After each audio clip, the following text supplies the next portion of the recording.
Hi friends, வணக்கம். Welcome to Shanu சமையல். இந்த வீடியோல செம்ம சாஃப்டான டேஸ்டியான ஒரு பூர்ண கொழுக்கட்டைய ரொம்ப ஈஸியான மெத்தட்ல எப்படி பண்றதுன்னு பார்க்க போறோம். இந்த பூர்ணம் உடனடியா செய்யக்கூடியது. ரொம்ப வதக்கணும், செய்யணும் எந்த வேலையும் கிடையாது. இன்ஸ்டன்ட்டா ஒரு சூப்பர் டேஸ்டியான பூர்ணம் பண்ணி இந்த கொழுக்கட்டை செஞ்சு முடிச்சிடலாம். இது ஸ்நாக்கா கொடுக்கறதுக்குமே ரொம்பவே நல்லா இருக்கும். வாங்க எப்படி பண்றதுன்னு பார்ப்போம். இந்த பூரணம் நம்ம உடனடியா இன்ஸ்டன்ட்டா ஒரு 5 நிமிஷத்துல செய்யக்கூடிய ஒரு ரெசிபி தான். இந்த கப்ல ஒரு 1/2 கப் அளவுக்கு தேங்காய் துண்டுகள எடுத்திருக்கேன். அத இந்த பிளெண்டர்ல சேர்த்துட்டு, கூடவே ஒரு 3 ஏலக்காயும் சேர்த்து நல்லா அரைச்சுட்டு வந்துடலாம். நீங்க தேங்காய் துருவலா இருந்ததுன்னா, நீங்க அப்படியே கூட சேர்த்துக்கலாம். நான் தேங்காய் துண்டா இருக்கிறதுனால இந்த மாரி மிக்ஸில இந்த துருவல் மாதிரி இந்த மாரி அரைச்சு எடுத்துட்டு வந்துக்கிறேன். தண்ணி எதுவுமே சேர்க்கக்கூடாது. இந்த மாரி அரைச்சாச்சு. நம்ம எந்த கப்ல தேங்காய் எடுத்தோமோ, அதே கப் 1/2 கப் அளவுக்கு பொட்டுக்கடலையும் சேர்த்துக்கலாம். இதையும் நம்ம நல்லா தேங்காயோட மிக்ஸ் ஆற அளவுக்கு ஒரு 2, 3 சுத்து சுத்தி எடுத்துட்டு வந்துடலாம். பார்த்தீங்கன்னா, தேங்காயும் பொட்டுக்கடலையும் சேர்த்து நல்லா ஒண்ணா அரைச்சாச்சு. இந்த மாதிரி இருக்கும். அடுத்தது அதே கப்லயே 1/2 கப் அளவுக்கு பொடி பண்ண வெல்லம் சேர்த்துக்கலாம். எல்லாமே ஒரே பங்கு தான். நீங்க எந்த கப்ல தேங்காய் எடுக்குறீங்களோ, அதே கப்ல பொட்டுக்கடல, அதே கப்ல வெல்லம். வெல்லத்தையும் நல்லா மிக்ஸ் பண்ணி 2, 3 தடவ ஸ்பூன வச்சு இந்த மாரி கிளறி விட்டு ஒண்ணா கலக்குற மாரி நம்ம அரைச்சு எடுத்துக்கணும். இப்ப பார்க்கும்போதே பாருங்க, உங்களுக்கு பூரணம் பக்குவம் வந்துச்சு. இப்ப இத ஒரு பவுலுக்கு மாத்திடலாம். நல்ல ஒரு ஃப்ரெஷ்ஷான தேங்காய், பொட்டுக்கடலை, வெல்லம் சேர்த்தாலே நம்மளுக்கு இந்த அளவுக்கு பக்குவம் கிடைச்சிரும். இது கூட 1 டேபிள் ஸ்பூன் அளவுக்கு நெய் சேர்த்துக்கிறேன். நெய் சேர்த்து நல்லா கலந்து விட்டுறலாம். நெய் சேர்க்கும்போது இந்த பூரணத்தோட டேஸ்ட் இன்னுமே நல்லா இருக்கும். அதனால தான் சேர்க்கிறோம். நல்லா கலந்தாச்சு. பாருங்க, கன்சிஸ்டன்சி நம்ம யூசுவலா தேங்காய் பூரணம் செய்வோம் இல்லையா? அது மாதிரியே இருக்கு பாருங்க பார்க்கறதுக்கு. டேஸ்ட்டுமே ரொம்ப நல்லாருக்கும். இப்போ இந்த பூரணத்த நான் உருண்டைகளா உருட்டி ரெடி பண்ணி வச்சுக்க போறேன். இந்த மாதிரி கிடைக்கும்.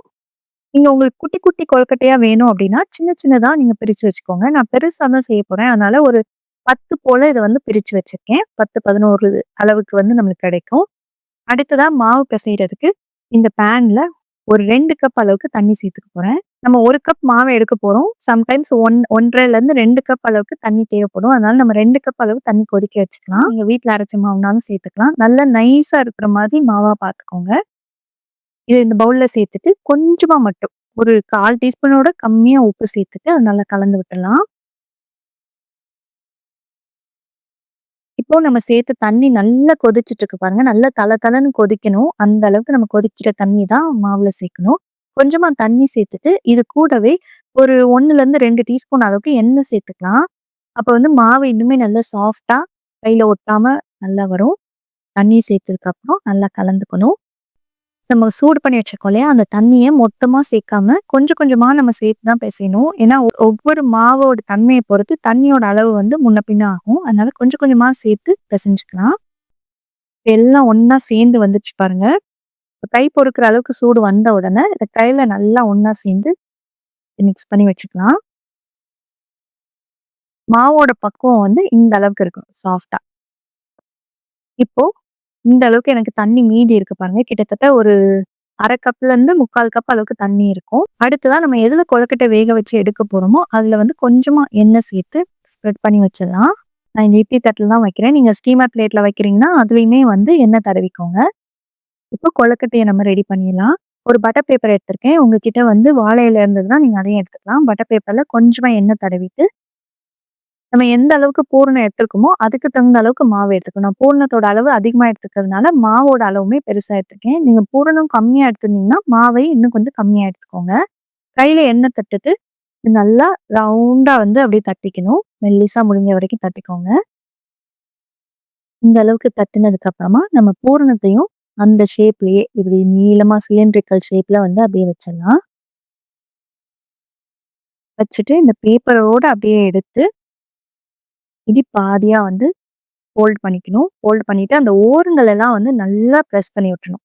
அப்பதான் நம்ம பூரணம் எதுவுமே வெளியில வராம நல்லா சீலா இருக்கும். நல்லா ஓரத்த பிரஸ் பண்ணி விட்டுருங்க. இந்த ஓரம் எல்லாமே சீல் ஆகி இருக்கணும். 2 பக்கமுமே பாருங்க. இந்த இடத்துல லைட்டா ஒரு ஓப்பனிங் இருக்கிற மாதிரி இருக்கு. அதனால அதையும் மறுபடியும் நீங்க அப்படியே க்ளோஸ் பண்ணி இன்னும் கொஞ்சம் அழுத்துனீங்கன்னா நல்லா க்ளோஸ் ஆயிக்கும். இந்த அளவுக்கு நல்லா சீல் பண்ணி எடுத்துக்கணும். கொழுக்கட்டை ரெடி ஆயிடுச்சு. இத நம்ம இட்லி தட்டுல வச்சிடலாம். ஒவ்வொரு தடவையும் நீங்க கொழுக்கட்டை தட்டும்போது கையிலயும், அந்த பேப்பர்லயும் கொஞ்சம் எண்ணெய் தடவிட்டு, நல்லா இந்த மாரி ரவுண்டா தட்டிட்டு, பூரணத்த வச்சு க்ளோஸ் பண்ணி, இந்த எட்ஜஸ வந்து நல்லா அழுத்திக்கணும். இந்த மாதிரி பிரஸ் பண்ணி எடுத்துக்கோங்க. இதே மாதிரி நம்ம எல்லா கொழுக்கட்டைகளையுமே வந்து ரெடி பண்ணி வச்சிடலாம். எல்லாம் ரெடி ஆயிடுச்சு. இட்லி பாத்திரத்துல தேவையான அளவுக்கு தண்ணி சேர்த்து, தண்ணி நல்லா சூடானதுக்கு அப்புறமா நம்ம எடுத்து வச்சுக்கிட்டு கொழுக்கட்டைய உள்ள வச்சிடலாம். இப்ப மூடி வச்சுட்டு, மிதமான தீயில ஒரு 10 நிமிஷம் நம்ம வேக வச்சு எடுக்கணும். ஒரு 10 நிமிஷம் ஆயிடுச்சு. திறந்து பார்க்கலாம். கொழுக்கட்டை எல்லாமே கரெக்ட்டா வெந்திருக்கு.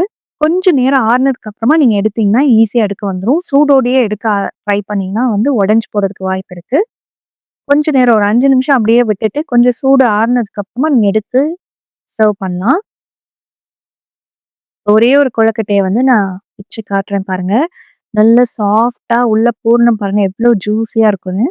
செம்ம டேஸ்டியா இருக்கும். இது டக்குனு வந்து பூரணம் ரெடி பண்றதுக்கு ரொம்ப நேரமே ஆகாது. சீக்கிரமா செஞ்சு முடிச்சிடலாம். நீங்களும் இந்த ரெசிபிய கண்டிப்பா வீட்ல ட்ரை பண்ணி பார்த்துட்டு, எப்படி வந்தது அப்படின்ற கமெண்ட்ஸ மறக்காம ஷேர் பண்ணுங்க. தேங்க்ஸ் ஃபார் வாட்சிங்.